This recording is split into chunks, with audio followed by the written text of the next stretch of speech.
오늘 말씀의 제목은 좋은 친구입니다. 본문 말씀 로마서 16장 17절부터 19절까지의 말씀 보시겠습니다. 제가 받들어 읽겠습니다.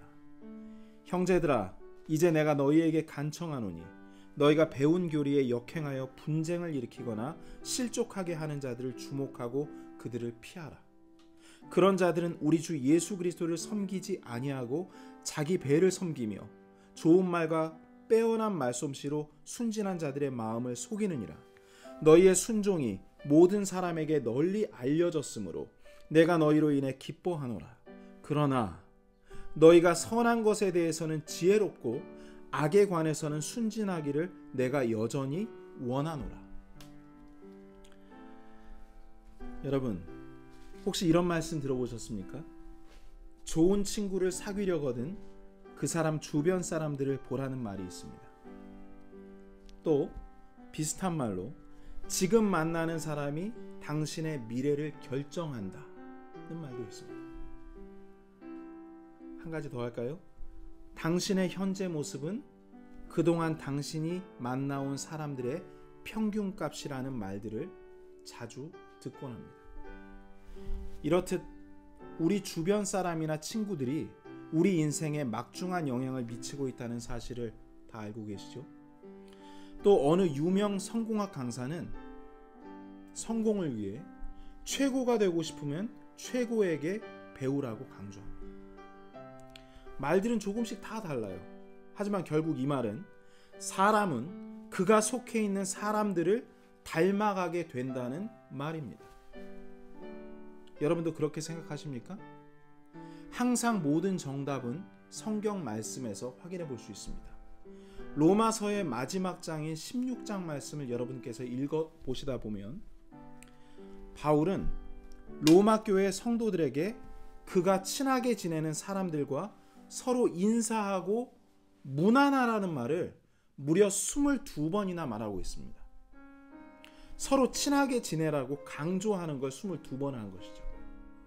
그리고 오늘 본문 말씀이 그 무난하라는 당부들 그 한가운데 위치해 있습니다. 바울은 아주 진지한 어조로 로마 성도들에게 경고합니다. 너희는 현란한 말솜씨로 속이는 가짜 그리스도인들을 조심해라. 성경 말씀을 바르게 나누지 않고 논란이 될 만한 것들을 이슈화시키고 교회를 분열시키는 잘난 척하는 자들을 조심하라고 경고합니다. 그들은 예수님을 섬기는 자들이 아니요 자기 이득을 위해 사는 자들이니 그들을 피하라고 간청하고 있습니다. 결국 사람들을 현혹해서 예수님이 아니라 자기를 따르게 만들려는 자들이란 말입니다. 그 당시나 지금이나 가짜 교사나 가짜 사꾼 목사들이 너무나 많이 있었고 지금도 있습니다. 또 교회에 침투하려 하고 있습니다. 혹시 침투해 있는지도 모릅니다. 이러한 사람들을 피하고 교제하지 말라는 이유는 무엇이겠습니까? 바로 우리가 순진한 주님의 성도들이 물들기 때문입니다. 더러운 것들이 더러운 것을 묻히기 때문입니다. 19절에서 바울은 너희가 선한 것에 대해서는 지혜롭고 악에 관해서는 순진하기를 내가 여전히 원하노라 간청하고 있습니다. 여러분, 이렇게 살려면 선한 것을 추구하는 사람들과 함께 모이면 되고, 그리고 악한 것들을 추구하는 자들을 멀리 하면 됩니다. 그래서 바울은 주 안에 있는 성도들을 소개하면서 그들과 교제하라고 거듭거듭 강조했던 것입니다. 물론 교회 안에는 여러 부류의 사람들이 있어요. 교회 안에 영적으로 어린 사람도 있고 어리석게 말하고 행동하는 성도들이 있습니다. 우리가 그러한 사람들을 만나게 되면 주님께서 가르쳐 주신 대로 오래 참음과 친절함으로 진리 가운데 이끌면 되는 일입니다. 하지만 본래 악한 의도를 가지고 주님이 세우신 교리의 질서를 흐트러뜨리기 위해 들어온 자들은 경계하고 피하거나 내보내는 것이 마땅한 것입니다. 그렇죠? 이렇게 하려면 어떤 기준이 필요하겠습니까, 여러분? 바로 기록된 하나님의 말씀대로 그들이 행하고 있는지를 봐야 합니다. 당연하죠. 그러나 안타깝게도 많은 교회들이 이 뛰어난 말솜씨를 가진 사람이나 정돈된 문체로 기록된 교단의 결정들을 하나님 말씀보다 더 높은 위치에 놓기 시작했습니다. 그리고 비극이 시작됐습니다. 많은 교회들이 복음을 더 이상 전파하지 않으며 그리스도인들이 가장 소망해야 하는 휴거와 재림에 대한 말씀을 흐리고 또 이렇게 이야기하는 것을, 듣는 것을 어색해하고 있습니다. 오히려 이것을 설교하는 사역자들이 이상한 이단 교리를 설파하는 사람들로 몰리는 역전 현상이 생긴 겁니다. 양들을 지키는 양 울타리인 말씀이 무너지면 뱀이 들어와 양들을 물죠. 이리들이 들어오죠. 양들을 죽이고 빼가는 일이 생기는 건 당연한 일입니다. 17절 말씀 제가 다시 읽어볼게요. 형제들아, 이제 내가 너희에게 간청하노니 너희가 배운 교리에 역행하여 분쟁을 일으키거나 실족하게 하는 자들을 주목하고 그들을 피하라. 여러분, 교리는 많은 교단들이 있죠. 장로교, 감리교, 침례교, 이러한 교단들, 이런 총회나 노회에서 정하는 헌법이나 그들이 만든 교리책을 말하는 게 아닙니다. 바로 성경에서 말한 교리는 기록된 하나님의 말씀을 가리키는 것입니다. 우리 신앙의 기본 뼈대와도 같은 것이죠. 이 기본은 복음과 구원입니다. 그리고 휴거와 재림이라 할 수 있습니다. 바울이 쓴 많은 서신들의 핵심이 바로 이것임을 성경을 한 번이라도 제대로 읽어본 사람들은 이 사실을 부인할 수 없을 겁니다. 바울은 수많은 거짓 교사, 거짓 사도들과 싸웠습니다. 바로 기록된 말씀을 가지고 싸웠습니다. 그것을 우리도 해야 하는 것입니다. 성경은 시편 11편 3절에 이렇게 말씀하고 있습니다. 기초들이 무너지면 의로운 자들이 무엇을 할 수 있으리요? 그렇습니다. 하나님의 은혜가 모든 이들에게 베푸신 기초 중에 기초인 복음 전파를 국가나 단체가 또 교단의 결정이 반대한다면 거듭난 성도들이 어떻게 복음을 제대로 전할 수가 있겠으며 동성애가 잘못된 것이라고 경고하는 사람들이 어떻게 일어날 수 있겠습니까? 지금이 어떤 시대인데 프라이버시가 있는 거지 복음을 전하냐고 하는 사람들이 있죠. 어떤 시대인데 그런 소리를 하냐고. 너 큰일 난다. 각자 종교의 자유가 있고 존중받을 권리가 있는데 왜 기독교만 옳다고 강요하냐고. 이건 인권 침해고 차별이라고. 또 성소수자들도 엄연한 사람인데 약한 자들을 보호하지 않으면서 어떻게 네가 참 종교인이고 사랑의 하나님을 전하는 사람이라고 말할 수 있냐고. 이렇게 말하는 사람이 이 시대에 얼마나 많이 있습니까?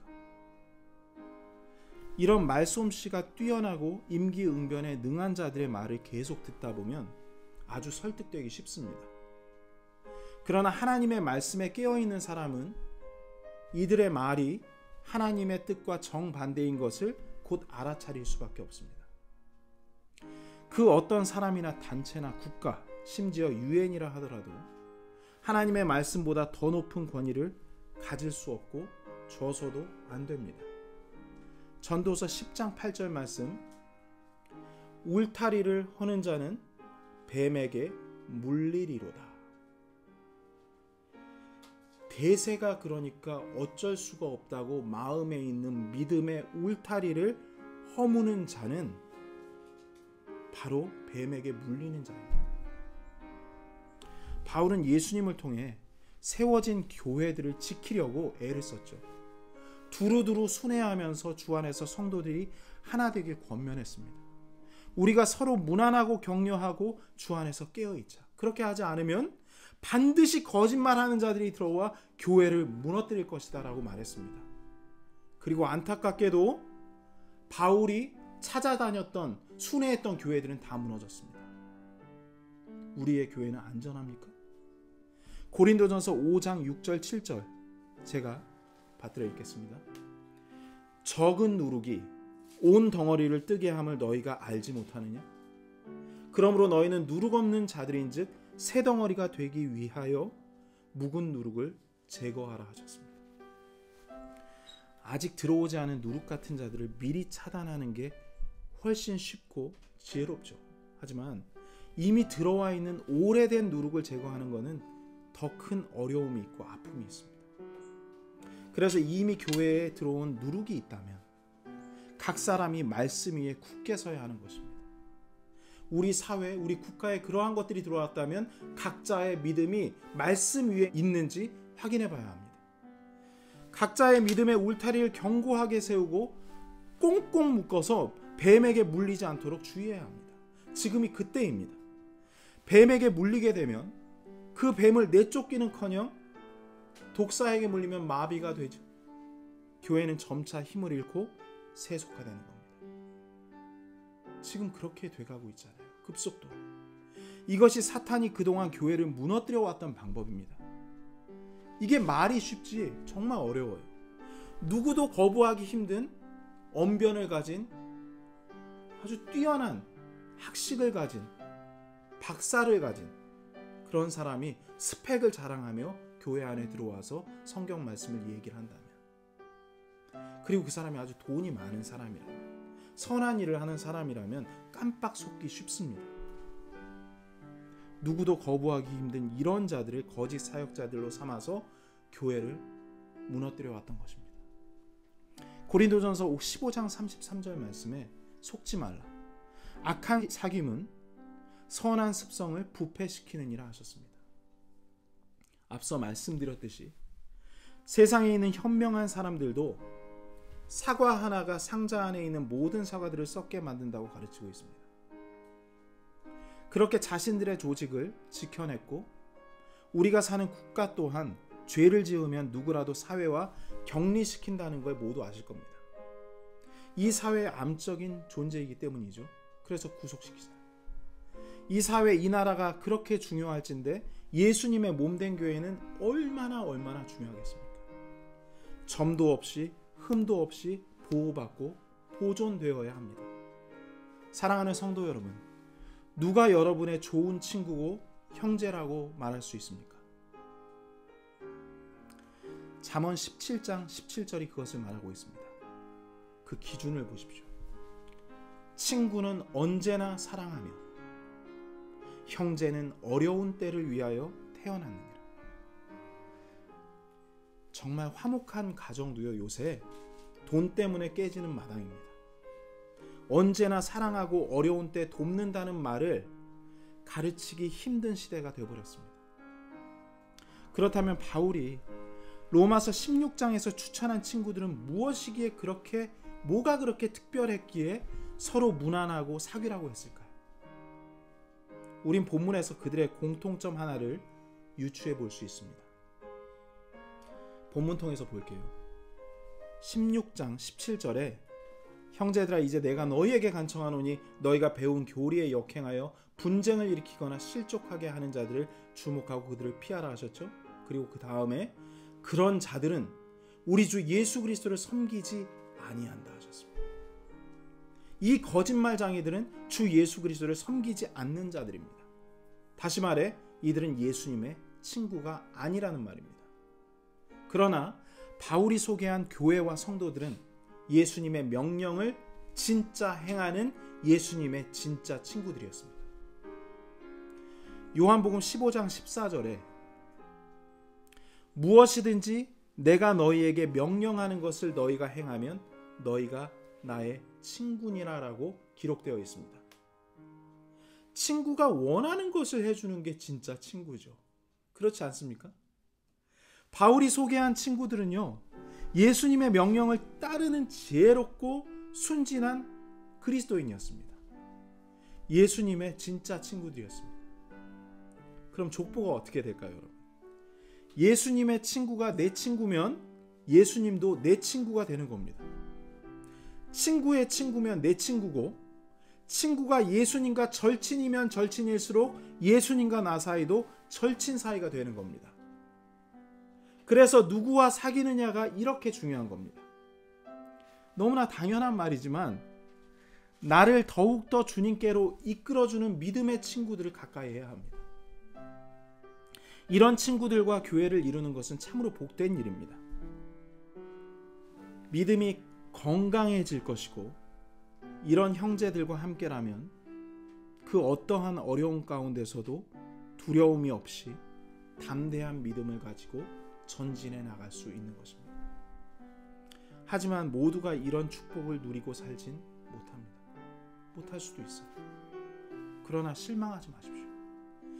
예수님께서 친히 우리를 친구라 하셨기 때문입니다. 이보다 더 큰 친구가 어디 있습니까? 또 이보다 믿음직하고 변함없는 친구가 어디 있나요? 온 세상 그 어디에도 예수님보다 더 큰 친구는 없지 않습니까? 이 말씀을 제가 준비하면서 감히 예수님이 내 친구라고 할 수 있는지 생각해 봤습니다.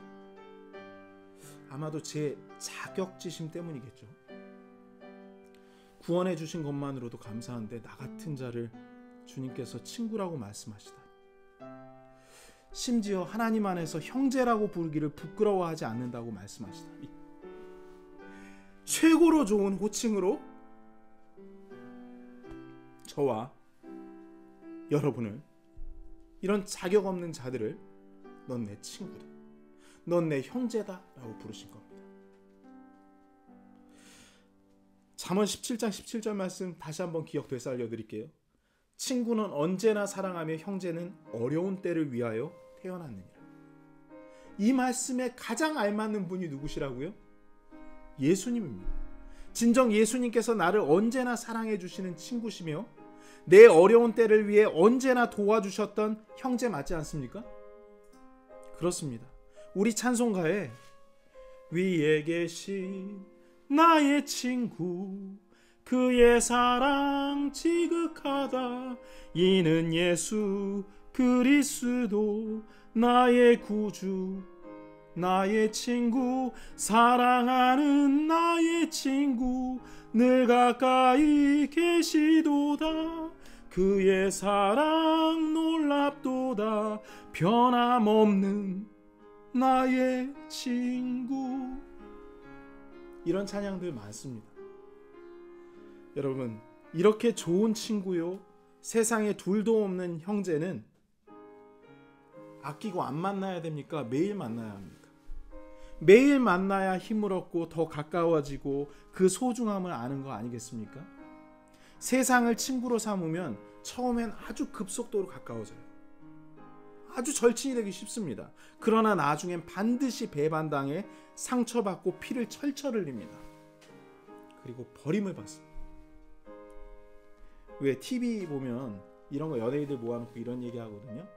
옛날에 있었던 동영상들 틀어주면서 이 친구가 그 친구냐고 하면서 친구들을 다 앉혀놨는데 섞어놨어요.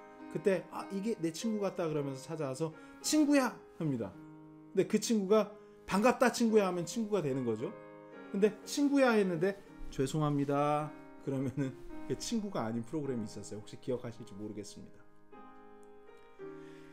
예수님께서 우리에게 친구야 넌 내 친구야 라고 손을 내미신 겁니다. 그럴 때 반갑습니다. 반갑다 친구. 이렇게 예수님의 손을 붙잡아야 됩니다. 예수님을 친구로 삼으면 예수님과 가까워질 뿐 아니라 예수님의 놀라운 사랑에 감복하게 되고 예수님을 사랑하지 않을 수 없게 됩니다. 그리고 예수님으로 물들게 된 아름다운 자신을 발견하게 될 것입니다. 벌써 닮은 거예요. 그렇다면 어떻게 참 좋은 친구 예수님과 가까워질 수 있겠습니까? 자주 만나는 길밖에 없습니다. 다 같이 자주 만나는 법 보시죠. 요한복음 14장 21절입니다. 내 명령들을 가지고 그것들을 지키는 자가 나를 사랑하는 자니 나를 사랑하는 자는 내 아버지께 사랑을 받을 것이요 나도 그를 사랑하여 그에게 나를 나타내리라 하시니라. 나도 그를 사랑하여 그에게 나를 나타내리라 하신 말씀에 주목하시기 바랍니다. 주님께서 나를 만나주시는 장면 아닙니까? 예수님과 친해지는 첫걸음은 예수님 명령들을 가지고 다니면서 그것들을 지키는 것이에요. 쉽게 말해서 성경 말씀을 가지고만 다니는 게 아니라 반드시 성경 말씀을 펴서 그 안에 기록된 예수님의 명령들을 명심 또 명심하면서 그 일을 하려고 애를 쓰는 것입니다. 저는 이렇게 합니다. 저는 운전하는 시간이 많기 때문에 아침에 주님의 말씀을 크게 읽고 그것을 녹음합니다. 물론 그 말씀을 녹음할 때 주님께서 내게 하시는 말씀이라 믿고 읽습니다. 그리고 틈틈이 그 말씀을 틀어 또 듣고 또 듣고 또 듣습니다. 주님께서 내게 하신 말씀이라 믿습니다. 한 구절 한 구절도 놓치지 않으려고 경청하며 이렇게 반응합니다. 주님 말씀 끝날 때마다 네 주님 명심하겠습니다. 아멘 주님 그렇게 하겠습니다. 이렇게 말씀을 듣다 보면 말씀을 깨닫게 됩니다. 이 말씀을 계속 묵상하면 묵상할수록 그 깨달음은 더욱더 깊어지고 주님을 기뻐하는 경험을 하게 됩니다. 정말 좋습니다, 여러분. 거기서 끝나는 게 아니에요. 이 말씀을 통해 주님과 가까워졌음을 피부적으로 느낍니다. 말씀에 순종하고 싶은 마음이 어느샌가 막 들면서 기쁨 가운데 예 주님 그렇게 하고 싶어요. 그리고 주님께서 내가 하는 모든 일들을 돕고 계시다는 것을 실제적으로 내가 너와 함께하고 있다는 것을 알려주십니다. 조금 전 기도했던 것들이 속히 응답을 받기도 하고 또 요청했던 기도들이 있잖아요. 이러한 것들은 주님의 시간에 반드시 응답받는 경험들을 하게 됩니다. 이와 같이 친구처럼 예수님과 나 사이의 신뢰가 깊어지는 것을 체험하게 됩니다. 주님은 이걸 원하시는 거예요. 저는 이것이 요한복음 14장 21절 말미에 나도 그를 사랑하여 그에게 나를 나타내리라 하신 말씀임을 믿습니다. 그 말씀이 이 말씀이에요. 이제 말씀을 제가 정리하겠습니다. 예수님을 인격적으로 곧 1대1로 영접할 때 사람은 구원을 받습니다. 우리도 그렇게 예수님을 살아계신 하나님이요 구원자로 개인적으로 받아들였기 때문에 하나님의 자녀가 되었고 예수님의 친구요 형제가 되었습니다. 맞습니까? 우리 예수님은 우리가 여기서 만족하기를 원치 않으십니다. 지금부터가 중요합니다. 예수님께서 그래 너 구원받았지? 이제 나와 교제하자. 나와 가까워지자. 나와 친구가 되자 하십니다. 너희가 내 명령들을 지켜 행할 때 너희가 나를 사랑하는 줄 알고 내가 너를 직접 만나주게. 또한 너희가 나를 부를 때마다 내가 너를 외면하지 않고 너의 기도에 응답해 주겠다 하시는 겁니다. 여러분, 우리가 상대방을 사랑한다고 하면서 그 사람이 원하는 것을 해주지 않는다면 상대방이 우리 사랑을 믿어주겠습니까? 개인적으로 만나줄 리가 만무합니다. 즉 우리가 주님을 사랑한다고 하면서 주님의 명령을 따르지 않는다면 우리의 기도는 시간 낭비가 되고 공허한 외침이 될 것입니다. 주님이 원하는 명령들이 있지만 지난주에 말씀드렸듯이 주님께서 한 가지 명령으로 간략하게 정리해 주신 것을 기억하시기 바랍니다. 내 이웃을 내 자신과 같이 사랑하라. 이 안에 그리스도 안에 있는 형제들이 포함됩니다. 그들과 가까이 해야 합니다. 또 먼저 주님이 필요한 이웃들과 가까워져야 사랑을 실천할 수 있는 겁니다. 도움이 필요한 자들을 찾아가 그들의 친구가 되줘야 하는 것이지 말씀을 가지고 왜곡하거나 권위를 내세워 분열시키는 말쟁이들과 가까워지려 해서는 안 된다는 말입니다. 우리 주님은 참 인격자이십니다. 사람 대 사람이에요. 마찬가지로 인격 대 인격으로 우리 주님 만나야 됩니다. 내가 주님을 어떻게 대하느냐에 따라서 주님은 가까우신 분이 될 수도 있고 먼 분이 되실 수도 있고 무서운 분이 될 수도 있고 인자한 분이 될 수도 있는 겁니다. 저는요 다윗처럼 아브라함처럼 에녹처럼 바울처럼 예수님을 이 세상에 둘도 없는 친구로 모시고 싶습니다. 여러분은 어떠십니까? 불편한 친구가 아니라 내 모든 형편과 감정의 어려움을 이미 다 경험해 보신 분께 내 아픔을 다 아시는 예수님께 나 자신을 다 맡기고 싶습니다. 그리고 그분을 매일 만나 위로받고 싶습니다. 이것이 하나님께서 원하시고 예수님께서 기뻐하시는 일입니다. 마지막으로 요한복음 14장 23절 말씀 꼭 들으시기 바랍니다. 예수님께서 그에게 대답하여 이르시되 사람이 나를 사랑하면 내 말들을 지키리니 내 아버지께서 그를 사랑하실 것이요 우리가 그에게 가서 우리의 거처가 그와 함께 있게 하리라. 꿈만 같은 말씀입니다. 너무나 놀라운 말씀입니다. 사실입니다. 내가 내 형제를 포함한 내 이웃들을 나 자신같이 사랑해 주는 것만으로도 하나님 아버지의 사랑을 받는다니까요. 하나님께 예쁨 받고 싶지 않습니까? 하나님의 사랑을 느끼고 싶지 않습니까? 하나님께서 우리를 사랑하실 때 우리가 그 사랑을 어찌 모를 수가 있겠습니까? 그 어마어마한 사랑에 감탄하지 않을 수가 없는 겁니다. 우리 안에 계신 하나님 아버지와 예수 그리스도를 우리가 아는 겁니다. 주님이 우리 안에 거처를 마련하시고 함께 하시기 때문이죠. 그 기쁨이 우리 안에 충만해지기를 우리 주님께서 원하시는 겁니다. 친구하자. 친구는 그 친구가 원하는 것을 하는 사람입니다. 아멘. 주님, 저희는 오늘부터 그리스도 안에 있는 형제들과 더욱 친교하며 예수님이 절실한 이웃들을 찾아가 기도해주고 그들의 친구가 되어주겠습니다. 이렇게 고백하는 우리 모두가 되기 간절히 원합니다.